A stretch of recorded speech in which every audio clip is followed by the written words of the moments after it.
Halo adik-adik semuanya, hari ini kita belajar mengenal uang. Dengan mengenal uang, kita dapat menggunakan uang dengan baik. Kenapa sih kita harus belajar mengenal uang? Nah, kenapa kita harus belajar mengenal uang? Karena agar kita tahu perbedaan uang logam dan uang kertas, tahu setiap nilai mata uangnya, belajar menghargai uang dan tidak menghamburkannya, bisa menggunakan uang untuk membeli barang yang kita butuhkan. Jadi Bu, apa sih uang itu? Kira-kira apa ya uang? Jadi uang itu alat yang digunakan untuk beli barang atau membayar orang yang bantu di kita. Biasanya jenis uang itu terdapat dua. Apa saja sih Bu? Uang logam dan uang kertas. Nah, yang pertama adalah uang logam. Pernahkah kalian melihat uang logam? Iya, uang logam. Uang logam adalah uang yang terbuat dari logam dan bentuknya bulat. Uang logam biasanya digunakan untuk membeli barang yang harganya tidak terlalu mahal, seperti membeli permen, permen kaki atau jajanan. Selain itu, uang logam juga sering kita terima sebagai uang kembalian setelah kita berbelanja. Jadi, jangan lupa ya, uang logam juga memiliki nilai dan harus kita gunakan dengan bijak serta disimpan dengan baik. Nah, setelah mengenal uang logam, sekarang kita akan mengenal uang kertas. Siapa yang pernah melihat atau memegang uang kertas? Nah, uang kertas terbuat dari kertas khusus yang kuat sehingga tidak mudah rusak. Uang kertas juga memiliki berbagai macam warna dan nilai yang berbeda. Oleh karena itu, kita harus menggunakan uang dengan bijak dan menjaganya agar tetap bersih serta tidak mudah sobek. Mudah sekali bukan? Nah anak-anak, sekarang kita akan mengenal ciri-ciri uang logam. Nah, uang logam tadi kan sudah dibahas nih, terbuat dari logam, bentuknya bulat, keras dan mengkilap, ukurannya relatif kecil.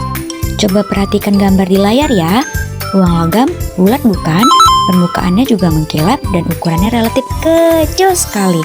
Di Indonesia, uang logam memiliki beberapa nominal seperti gambar yang tertera 1000 dan gopek. Lihatlah, bentuknya bulat dan terbuat dari logam, sesuai dengan ciri-ciri yang kita pelajari tadi bukan? Meskipun nilainya tidak sebesar uang kertas, uang logam tetap bisa digunakan untuk membeli barang atau menjadi uang kembalian saat berbelanja. Jadi jangan meremehkan uang logam ya. Semua memiliki nilai yang harus kita gunakan dengan bijak. Kita sudah membahas ciri-ciri pada uang logam. Saatnya kita bahas ciri-ciri pada uang kertas. Uang kertas terbuat dari kertas khusus. Bentuknya persegi panjang, ringan, dan mudah dilipat. Memiliki warna yang berbeda pada setiap nominal. Nah, ini uang 1000. Kalau ini uang 2000. Perhatikan ya anak-anak ibu setiap warna dan nominalnya. Dan ini uang 5000. Uangnya bernolkan 3. Kalau ini uang 10.000, nolnya sudah tambah menjadi 4. Kalau ini uang 20.000, nolnya tetap 4. Nah, kalau ini 50.000, nolnya juga tetap 4. Nah, kalau ini 100.000, kira-kira nolnya berapa ya? Tadi kita sudah membahas ciri-ciri dan contoh uang. Sekarang kita akan belajar tentang kegunaan uang. Coba pikirkan, kalau kita punya uang, kita bisa menggunakannya untuk apa saja? Membeli baju? Betul, uang digunakan untuk membeli berbagai kebutuhan kita sehari-hari.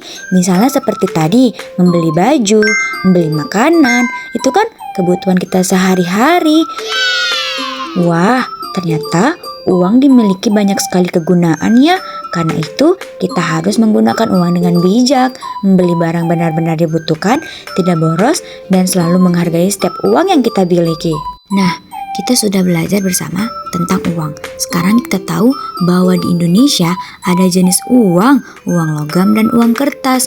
Uang memiliki sekali banyak kegunaan. Oleh karena itu, kita harus menggunakan uang dengan bijak, tidak boros, serta menyimpannya di tempat yang aman agar tidak hilang atau rusak. Ingat ya, uang sangat membantu kita memenuhi kebutuhan sehari-hari. Semoga setelah belajar hari ini, anak-anak ibu semakin mengenal uang dan dapat menggunakannya dengan baik. Baik, setelah kita pelajari materi hari ini anak-anak tentang belajar mengenal uang, saatnya kita bermain game. Game apa sih Bu? Iya, game yang telah Ibu siapkan dari link Educa Play. Pertama-tama, klik dulu link yang telah disiapkan anak-anak, yaitu pengenalan uang rupiah. Lalu akan muncul tampilan seperti ini. Nah, kita bisa klik awal dan muncul 3, 2, 1. Di sini anak-anak ada berupa soal yang nantinya akan kamu pilih mana jawaban yang sesuai dengan soal yang di atas. Jika kamu benar menjawabnya, kamu akan mendapatkan poin. Tapi jika kamu salah, kamu tidak akan mendapatkan apa-apa. Jadi Bu, untuk mengetahui skornya bagaimana? Untuk mengetahui skornya akan berada di akhir tampilan anak-anak. Nah, bagaimana pembelajaran hari ini? Seru bukan? Sudah bermain game, dapat pula ilmunya. Jangan lupa terus belajar ya.